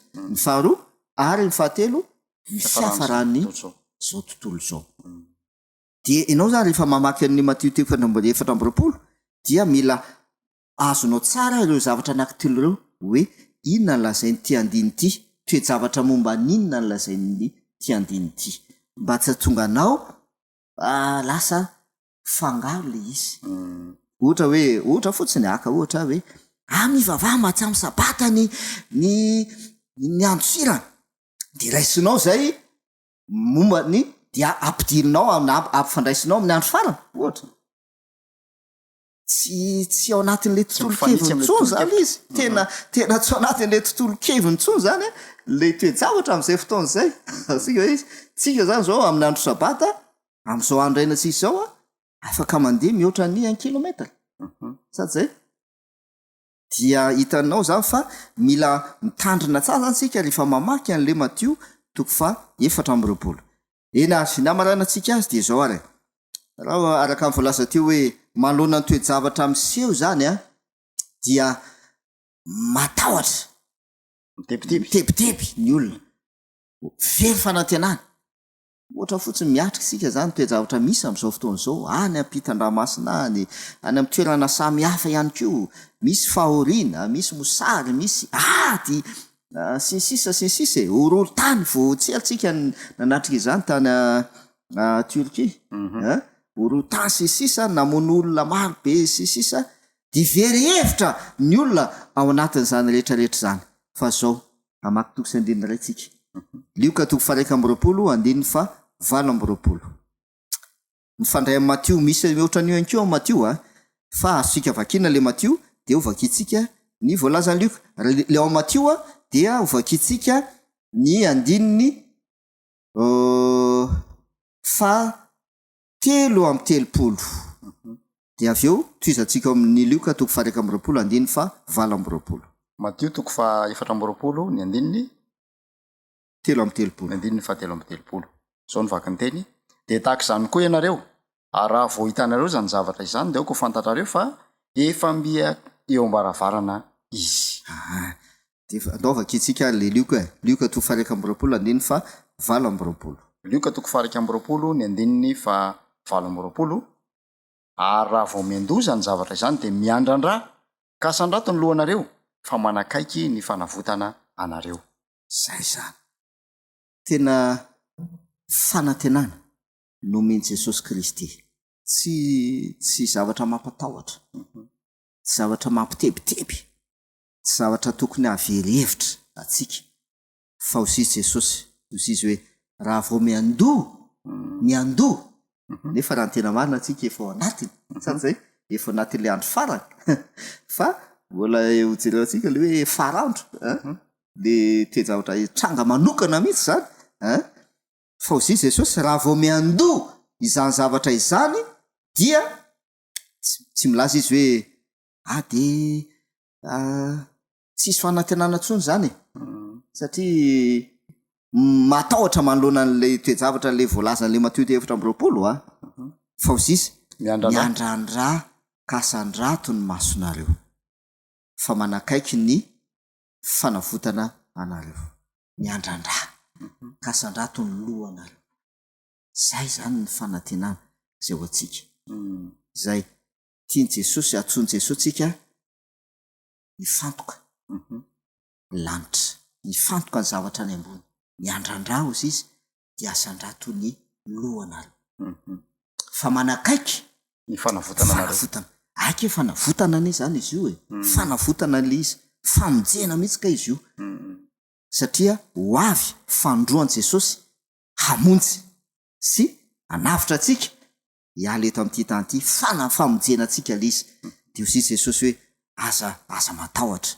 marina fa maha-olombelona mafy le toejavatra miatrika le horohorontany mafy be tsika zao toa tany Turquie mafy ane le toejavatra mafy tena mafy hoe raha tsika ny teo amin'ny toeran'ireny olona reny mafy le izy fa ozy Jesosy hoe miandrandra de asandrato ny lohanareo fa manakaiky ny fanavotana anareo mazava ny ten'Andriamanitra mitondra antoka ho antsika raha toa ka olombelona mpitarika politika sy mpitarika ara-piarahamonina no milaza n'ilay fampanantenana de mety mbola diso fanantenana isika fa rehefa le namorona antsika sy lay nanavitra antsika no mameza ny toky zany ho antsika de tsy misy tokony atahorana ny ho avy satria marina izy ary tahaka ny natanterahanyireo trangan-javatra rehetra zay nambarany tsy nisy ny hodivitra na de kely aza no mbola tanterahany ny ampahampitoana farany zay natanterahana ny famonjena sy ny fanavotana antsika andeha ary hoentina mbavaka indray ny mpanaraka ny fandarana pasteur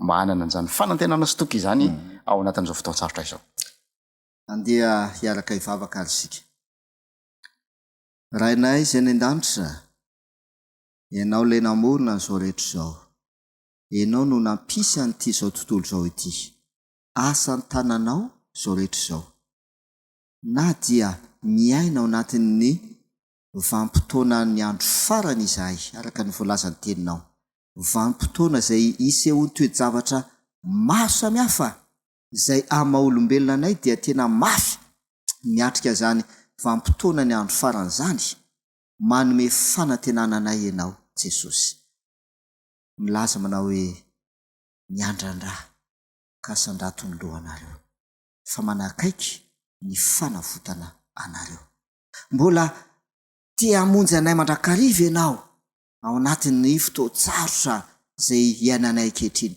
dia mbola mampiseho mandrakariva anko ianao ny famonjena ny fitiavanao anay dia ny tsy hamelanao isovery fambanana fiainany manakizay tompo ampitoera ao ty anatinay zany fanantenana izany fa tsy ho ela tokoa dia iseho ny famantarana ny fiavianao dia ho avy eny amin'irao lanitra ianao ary ho tanteraka ny fanavotana anay amin'izay fotoana izay koa taio ary ny tsiraray avy zay miaino sy manaraka ihany koa izao fandarana izao mba hanana fanantenana ny amin'ny fiainana mandrakizay amin'ny anaran'i Jesosy amen.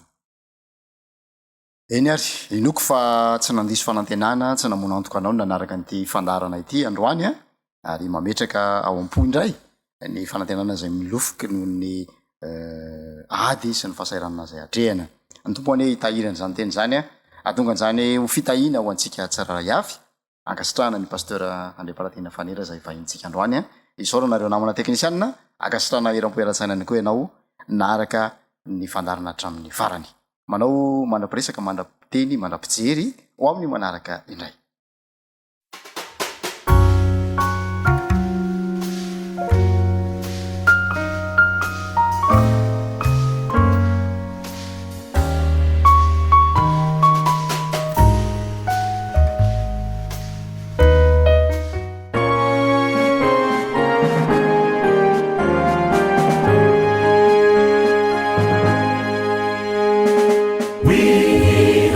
This hope that burns within our hearts, hope in the coming of the Lord.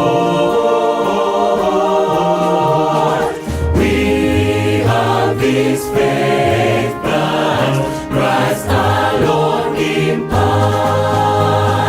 faith in the promise of His word.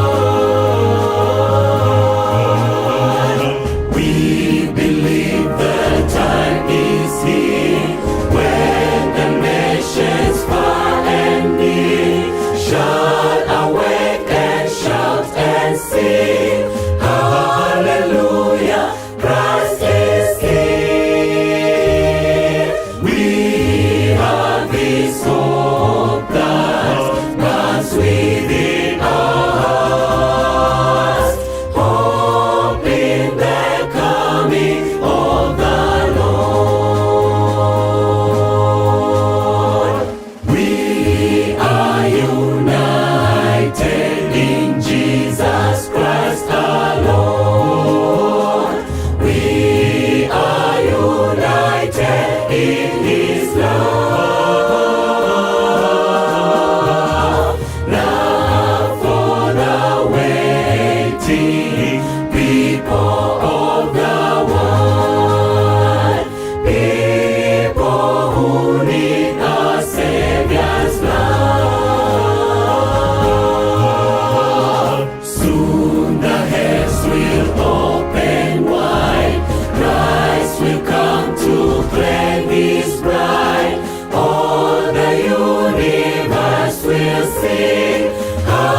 ni ao ampokoa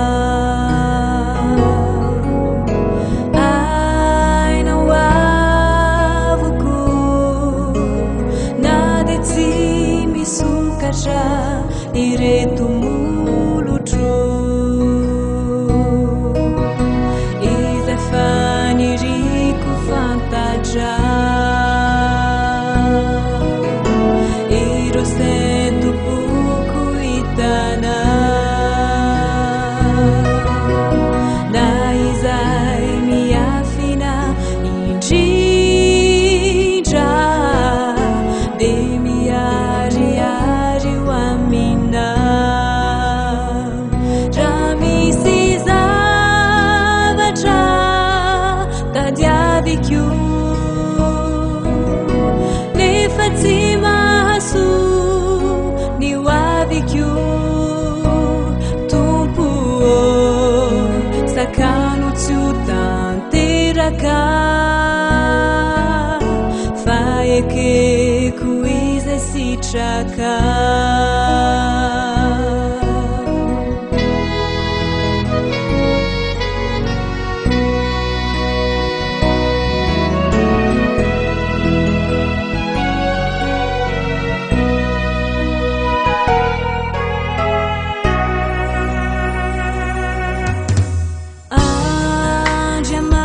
andriamanitro faniriko lalina miandova tany va ny ampitsoko sy ny androm-piainako ankiniko amina fa ianao no mahafantatra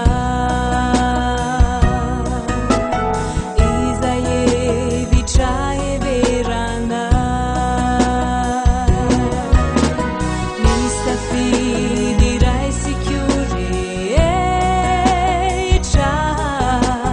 de apetrako eo an-tanana raha misy zavatra tadiaviko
Faly miarabantsika rehetra namana tapaka izay manaraka n'izao fandarana mamitsika izao amin'ity takarivariva fa maranana ny sabata ity.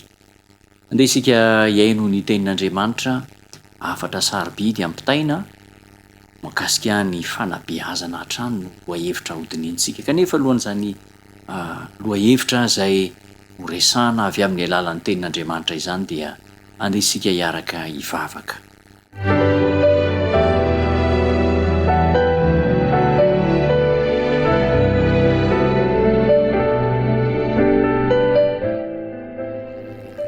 Tsara indrindra ny an-danitro misaotranao lehibe zahay amin'ity famaranana ny sabata ity. Faly dia faly mitsahatra miaraka amin'ny anjelin'ny lanitra rehetra ary amin'izao takariva izao dia handre ny feonao indray zahay.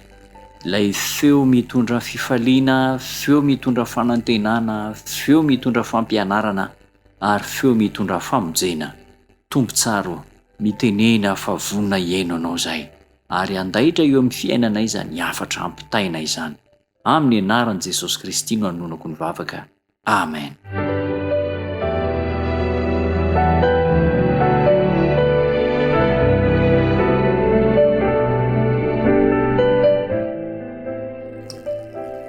Nandritra ny fiaonantsika maromaro dia niresaka mahakasika ny atao hoe fanabeazana isika. Fanabeazana izay azo lazaina fa tena sarotra dia sarotra sy mivelatra dia mivelatra amin'izao vanim-potoana farany izay iainantsika izao. Andeha hijery ohatra roa mahakasika an'ity fanabeazana ankizy, fanabeazana tanora ity isika, izay azo lazaina fa ireo ohatra roa ireo dia tokony hakasika ny fanabeazana ataontsika ao amin'ny zanantsika, ao amin'ny ankonantsika, ao an-tokantrano. Ny fanabeazana manko misy lafiny anankiroa, roa ihany, na fanabeazana tsara na fanabeazana ratsy. Ka ireo endrika roa isehon'ny fanabeazana ireo zany no jerentsika amin'ity fiaonantsika ity.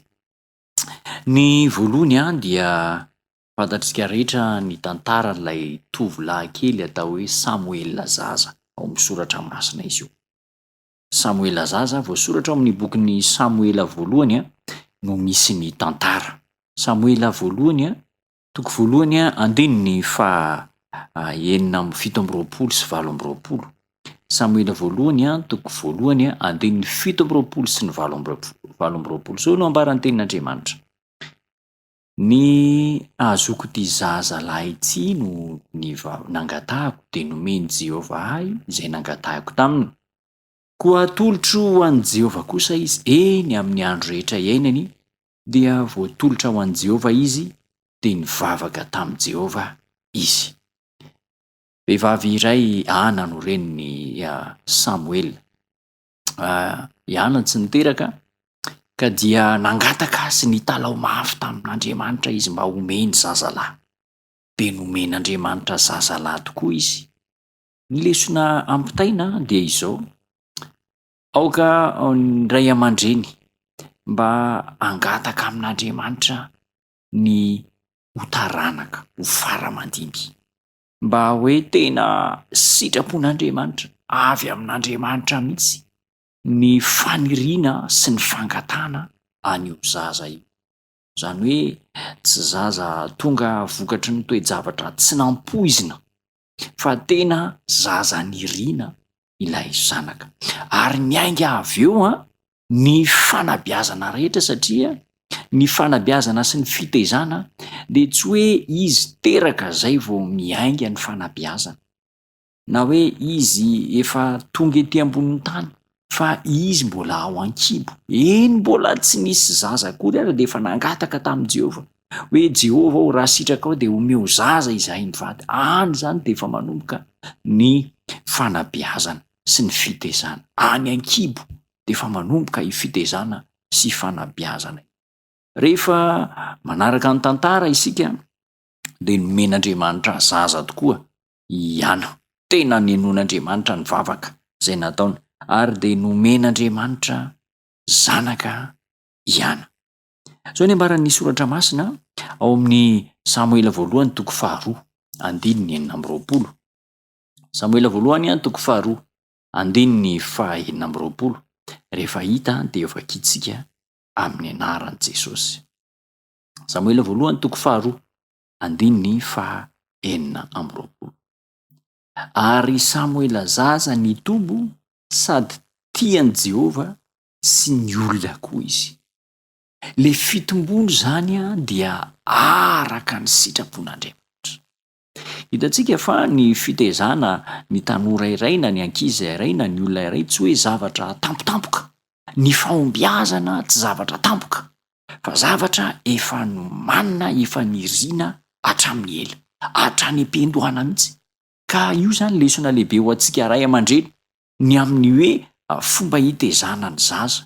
Tena nomanina hatramin'ny am-piandohana mihitsy ny fitezana ny zaza. Ka i Samoela zany eto de izao nitombo izy ary tiany Jehova sady tiany olona koa izy. Nitombo sady tian'Andriamanitra. Inona no hevitra ao ambadika zany? Tena nakasitrahan'Andriamanitra mihitsy ny fitombony. Tian'Andriamanitra izy sady tiany olona. Ny fahombiazana de tsy zavatra tampotampoka na zavatra tsy nampoizina, fa efa voahomana hatry ny ela. Mbola manamafy zany ny tantaran'ny Samoela ao amin'ny Samoela voalohany toko 2 ihany andininy 1:20. Zao no ambaran'ny tenin'Andriamanitra, Samoela voalohany toko 2 andininy 1:20. Vakina amin'ny anaran'i Jesosy. Ary Jehova namangy ny ana ka nanananaka koa izy ary niteraka lahy 3 sy vavy 2. Ary Samoela zaza nitombo teo anatrehan'i Jehova. Nitombo teo anatrehan'i Jehova. Tombontsoa lehibe zany hoe manana zanaka mitombo eo anatrehan'i Jehova izany. Ina moa no hevitry ny hoe mitombo eo anatrehan'i Jehova? Voara-maso tsara. Tena lay Andriamanitra nanome azy, lay tompo zay niaviny zany zaza izany mihitsy no nanara-maso ny fitombony io zaza io. Samoela zaza dia nitombo teo anatrehan'i Jehova. Mitombo teo anatrehan'i Jehova i Samoela zaza. Hitantsika amin'izany zany fa ilay fitombona sy lay toe-javatra mitranga ao amin'ilay fitezana n'ilay zaza de tsy hoe toe-javatra maikamaika na misy zavatra tampotampoka na misy zavatra tsy nampoizina na hoe misy zavatra mbola tsy aizy tsy fantatra de eo vo nikaroka sy nandalina, fa efa vohomana tsara hatrany am-piandohana ny fitezana any Samoela zaza. Ary de nitombo araka zay naniriana azy, araka ny sitrapon'Andriamanitra ity Samoela zaza ity. Manamafy an'izany koa ny soratra masina. Andeha jerentsika ao tantaran'ny Samoela ihany, jerentsika amin'ny Samoela voalohany toko 3. Andininy voalohany de mitsambikina kely tsika any amin'ny andininy 2. Samoela voalohany toko 3 andininy voalohany sy ny andininy 3. Zao nambaran'ny tenin'Andriamanitra. Ary Samoela zaza nanao fanompoam-pivavahana tamin'i Jehova teo anatrehany Ely. Ary tamin'izany andro zany efa nahalana ny teny Jehova tsy nisy fahitana nisy eo loatra. Andininy 3. Sady tsy mbola maty ny jiron'Andriamanitra. Ary Samoela efa nandry teo amin'ny tempolon'i Jehova izay misy ny fiaran'Andriamanitra. Ny toerana tena misy an'i Samoela zany de izao, eo anatrehan'Andriamanitra mandrakariva, eo anatrehan'i Jehova mandrakariva. Ary zany azo lazaina fa tombontsoa lehibe ho antsika ray aman-dreny ny fananana zanaka, zazalahy na zazavavy izay mitombo eo anatrehan'i Jehova, tamana ao amin'ny tempolin'Andriamanitra, miara-dia amin'Andriamanitra. Ary de izao i Samoela zany eto dia tamana tao amin'ny tempolin'Andriamanitra, tao toerana tena nanabeazana azy. Ry ray aman-dreny malala isany, ry namana malala isany, ny toerana tena tsara indrindra izay anabeazana ny zanantsika de eo akaikin'Andriamanitra. Ampianarina ny momba an'Andriamanitra, ampianarina ny fahendren'Andriamanitra, ampianarina ny sitrapon'Andriamanitra, tezaina hiaraka amin'Andriamanitra. Ary tena fifaliana ho antsika ray aman-dreny izany toe-javatra izany. Raha fitinina foy zany izay tantara fanabeazana sy fitezana karazany voalohany zay dia izao ny zavatra nitranga tantaran'ny Samoela moa zany no nandraisantsika lesona teo. Ny fisiany Samoela sy ny fahatongavany dia tena fangatahana avy amin'Andriamanitra. Mbola tsy nisy kory Samoela dia efa nangataka tamin'Andriamanitra ny reniny hoe omeo zazalahy aho. Izany hoe hatrany am-panombohana dia efa napetraka tamin'Andriamanitra ny fisiany ity zaza ity. Rehefa teraka indray Samoela, rehefa teraka tetỳ ambonin'ny tany dia izao nomena an'Andriamanitra izy, natolotra an'Andriamanitra mba ho fitaovana mahomby eo ampelantanan'Andriamanitra izany zaza izany. Ary niankina be dehibe tamin'ny fanapahan-kevitry ny ray aman-dreny izany fanolorana ny Samoela zany. Tena natolotra ao an'Andriamanitra izy. Ary taorianan'izay dia izao nitombo tao amin'ny tempolin'Andriamanitra, nitombo tamin'ny fanarana ny sitrapon'Andriamanitra, nitombo tamin'ny fankatoavana ny tenin'Andriamanitra, dia lasa zaza modely, zaza feno fahendrena, nitombo araka ny sitrapon'Andriamanitra i Samoela. Nitombo araka ny sitrapon'Andriamanitra i Samoela.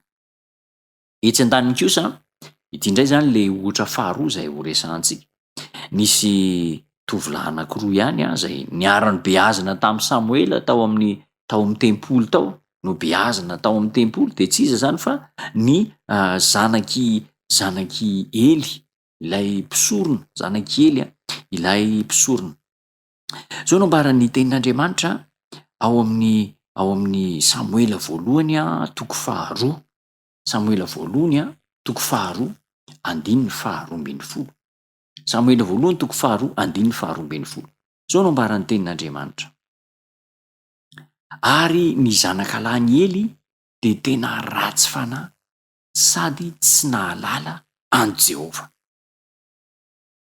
Nanan-janaka roa lahy i Ely zany, mpisorona io Ely io, izay niara-ny tezaina tamin'ny Samoela. Nanan-janaka amin'ny rahalahy izy, fa izao ny toetra sy ny fanamariana mahakasika an'izy ireo.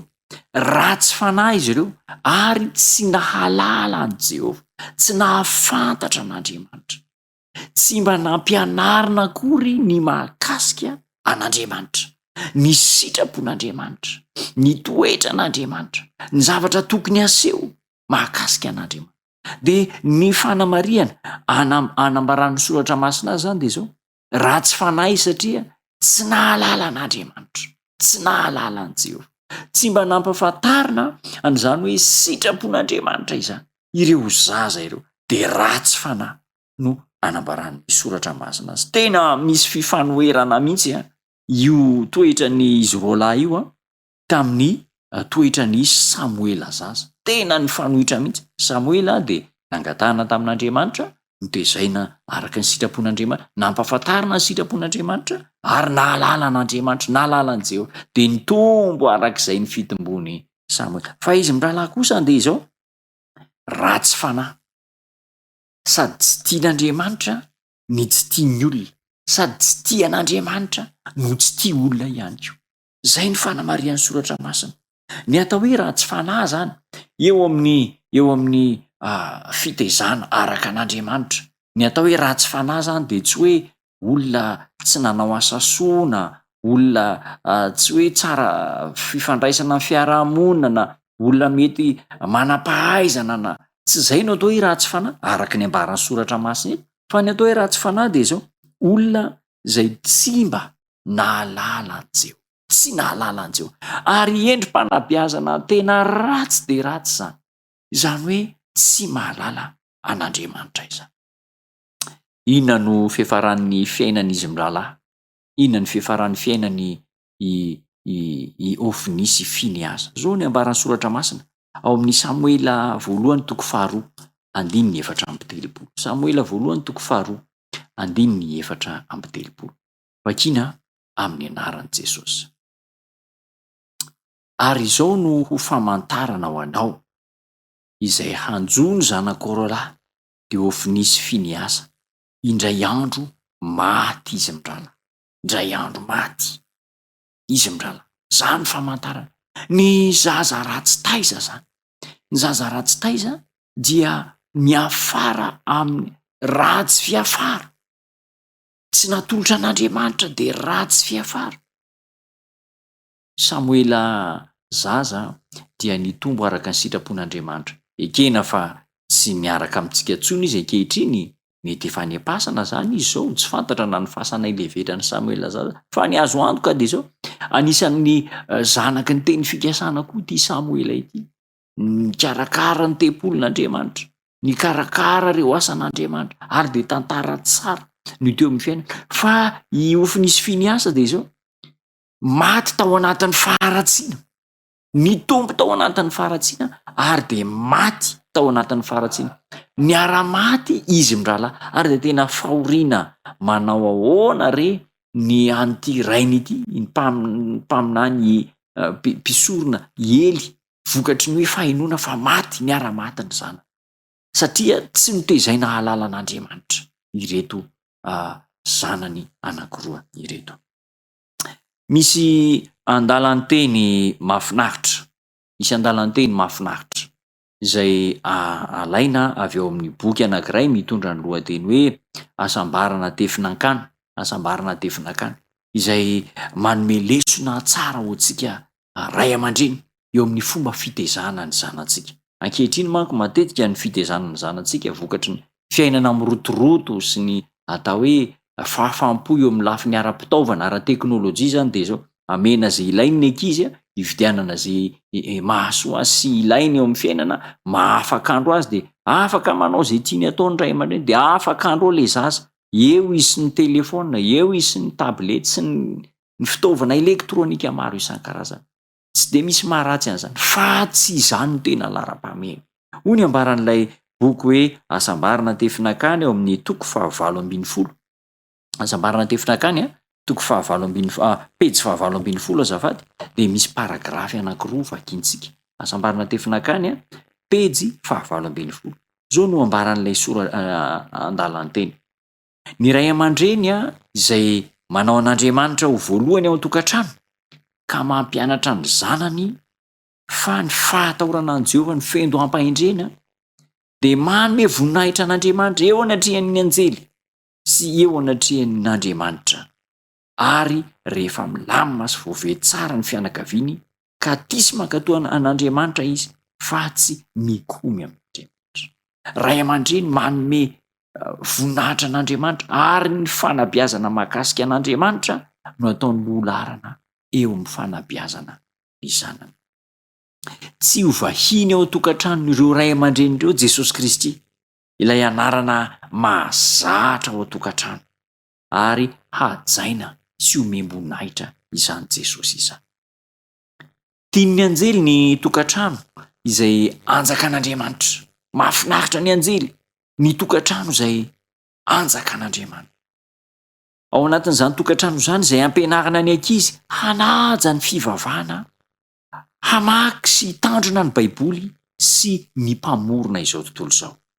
Ny fianakaviana toy izany dia afaka hitaky ny teny fikasana amin'Andriamanitra manao hoe izay manome voninahitra dia omeko voninahitra.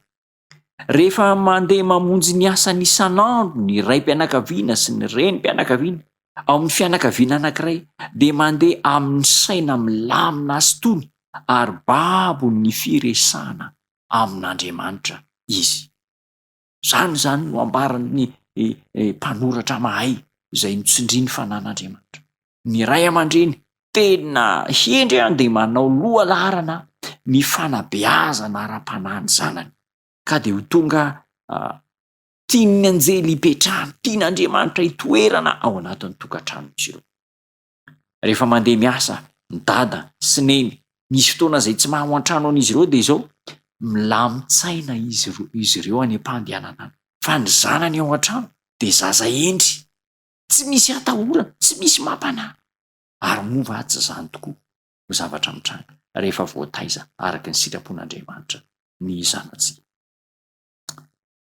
Zany no tena fanabeazana marina ray aman-dreny malaza, ny manao lara-pamehana ny momba an'Andriamanitra eo amin'ny fitezana an'ireo zanatsika. Ny toetra an'i Jesosy ihany koa no tena toetra alain-tahaka, satria Jesosy tena modely atao amin'ny fomba niterahana azy sy nahaterahana, atao amin'ny fomba nitombony sy ny ahalehibiazana. Zao no ambaran'ny soratra masina ao amin'ny lioka toko faharoa andininy faharoa amby dimapolo. Lioka toko faharoa andininy faharoa amby dimapolo. Rehefa hitantsika dia vakiana amin'ny anaran'i Jesosy. Lioka toko faharoa andininy faharoa amby dimapolo. Hoy ny ambaran'ny tenin'Andriamanitra. Ary Jesosy dia nitombo saina sy tena ary nandroso fity tamin'Andriamanitra sy ny olona. Nitombo ny saina, nitombo ny tena ary nandroso fity tamin'Andriamanitra sy ny olona. Izany hoe feno tanteraka ilay fitombona amin'ny maha olona.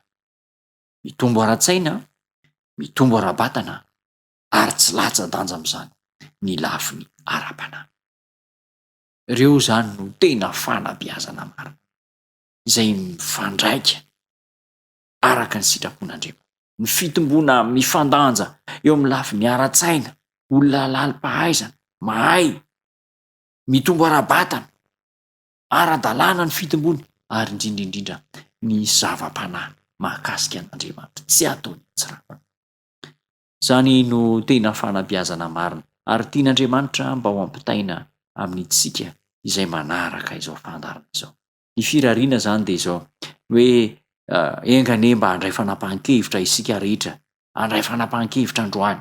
Ka raha toa ka efa nanao laharam-pahamehana an'Andriamanitra teo amin'ny fitaizana ny zanantsika dia izao ampitomboina izany, ampitomboina mba ho isaky ny mihetsika, isaky ny misy zavatra atao an-tokantrano dia voaresaka foana ny mahakasika an'Andriamanitra. Ampahafantarina andreo ankizy ireo ny sitrapon'Andriamanitra. Ary indrindra ihany koa eo amin'ny lafiny ara-tsaina, amin'ny lafiny fanabeazana, eo amin'ny fianarana, fandratovana, fahalalana any am-pianarana any dia mba tsy ho latsa-danja izany.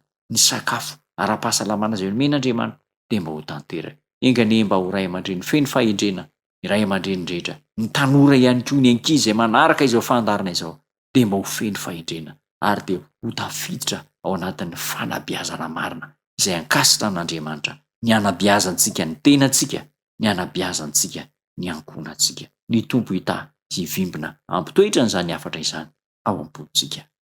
Hiaraka hivavaka isika.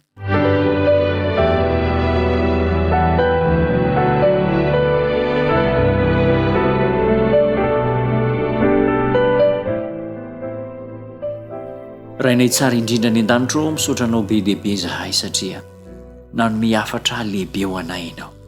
Ny amin'ny fitaizana ireo menaky ny ainay, ireo taranaka sy fara-madibinay. Misaotra anao no nanomezanao anay zanaka, taranaka fara-madiby ary hoentina eo anatrehanao izy ireny. Atolotra anao izy ireny Andriamanitra. Engane mba ho raisinao amin'ny fitiavana, amin'ny famondram-po ireny zanaka ireny. Ary izahay kosa dia mba homenao ny hery sy tanjaka rehetra, ny fahaizana, ka hampianatra an'izy ireny ny sitraponao, hitarika an'izy ireny amin'ny lalamarina dia ny fahatahorana anao, ary tsy hanao tsinotsinona ny fanabeazana azy ireny. Tombo tsara ao anatin'ny fotoana sarotra dia sarotra ny fitaizana sy ny fianabeazana ankehitriny.